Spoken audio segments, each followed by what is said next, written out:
Hey guys, it's Gina. I'm back in the kitchen again today. As usual, I don't think I may have left very long.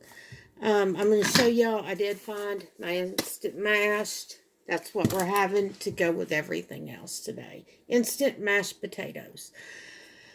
Yep, that's how we're rolling.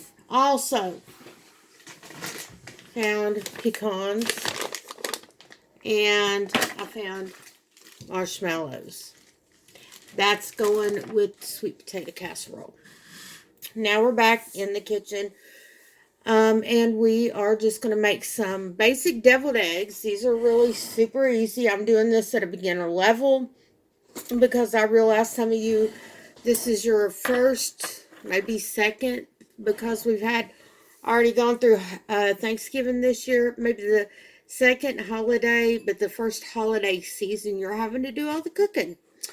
So basically, I had already gone ahead and cut the others, but I've boiled half a dozen eggs, and they're hard boiled. Takes about 10 minutes. Put some salt in with your water. Makes it a lot easier to peel, believe me. I've been peeling eggs for umpteen years, it seems like. And then just pop your egg yolks out. It was easy. I mean, my hands are clean. I wash them all the time.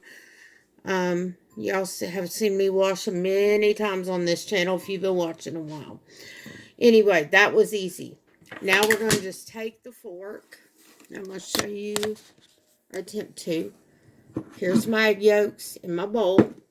Just take a fork, and we are going to just mash those egg yolks up so that we can add in our other ingredients. They're going to get crumbly and stuff a little bit. That's fine. That's what we want, is for them to kind of get crumbled up here, because we're going to make deviled eggs. And to make deviled eggs, you have to have your yolks mashed up. Like I said, this is the beginner recipe. Some people are going to add relish, olives, just plain pickles and not relish, but there's tons of stuff you can add to these. As I reach over here to get my pepper, put a little bit of pepper in there, and a bit of salt.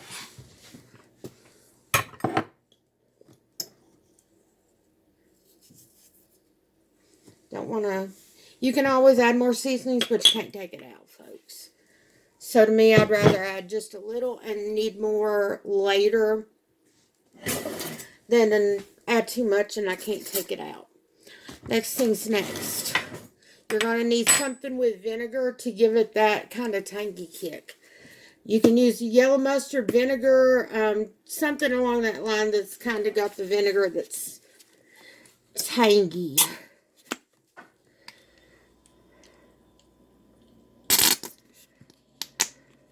And I like mine really, really tangy. I'm going to need a spoon to do the rest of this.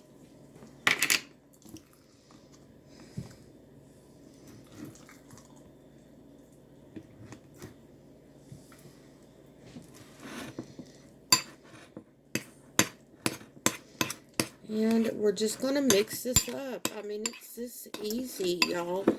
Really, it's pretty simple. This is a very forgiving, very easy recipe for those of you all that are just learning to cook in the midst of COVID. So, I got a new stand, obviously, for my phone. My husband broke down and went somewhere and got me one of these cheap little selfie, whatever it is, that the kids were into.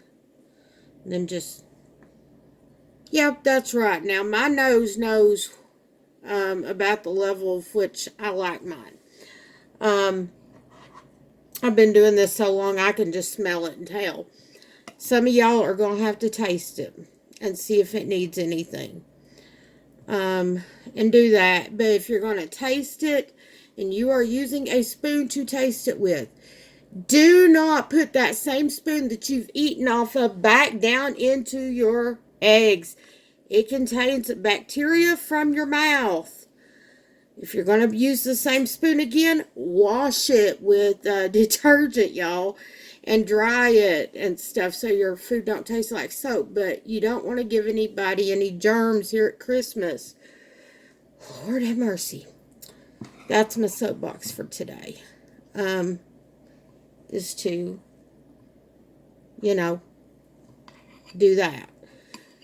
And the reason I do that is because I know somebody that will put their fork or spoon, because this person lives alone, their fork, their spoon, whatever, down into food that is set out for everybody to eat. And I've screamed at them about half a dozen times, and they still don't get the fact that I don't want your fork, your spoon that's been in your mouth in my food. I don't care if it's COVID or not. I've not had anybody over to eat since COVID started. But even under normal circumstances, I certainly do not want bacteria from everybody else's mouth in my food. I'm just a little bit of a germaphobe, folks. But this is just it right here. It's as easy as this. That's all it takes to make deviled eggs. All it takes. So, again, Merry Christmas. And if you haven't already, click like, subscribe, leave a comment down below. And thanks for joining me again in my kitchen for Christmas.